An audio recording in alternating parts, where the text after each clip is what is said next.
Hello all and welcome to our series of tutorials. And in this tutorial, we are going to see the scene hierarchy, the scene object transformations, and how to adjust those.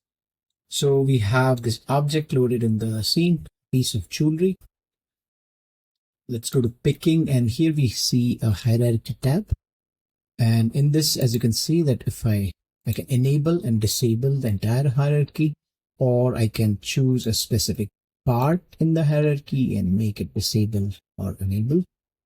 I can also select the text and go to the rotation or position or scale and change that. For example, if I do this, it changes the rotation along each axis. This is why, so we are not right now interested in that, but as you can see that it changes rotation. So let's make it 0. We are right now interested in making the ring laid down on the ground.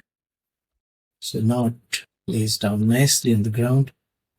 Let's fit the object to the screen and let's try to load another model. In drag and drop, and we have this model loaded here. So maybe we can go to the previous scene, make it 0 so that that one is standing. And you can select this object and bring it down so that it's a bit here. Maybe let's adjust a bit more. Yeah, let's say we have something like this here.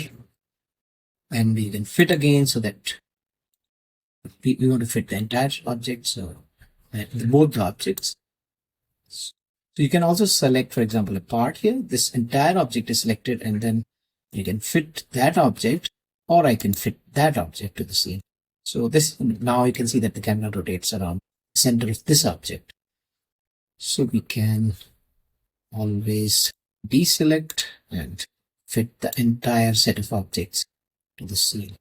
Also, what you can do is you can scale it, rotate it, and position it.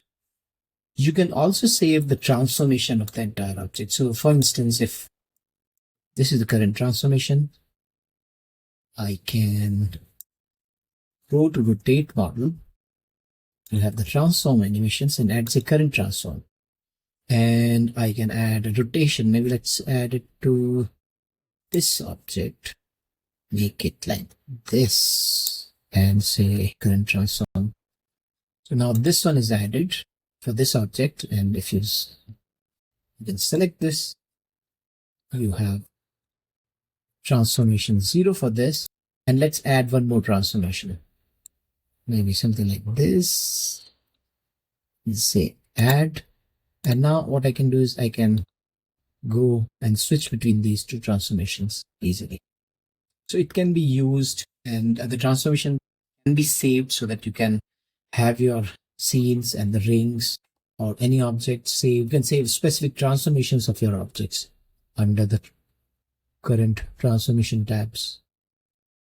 So that kind of covers this section, and in the next section we are going to cover how to set materials for objects, for diamonds and metals. So until then, see you next time.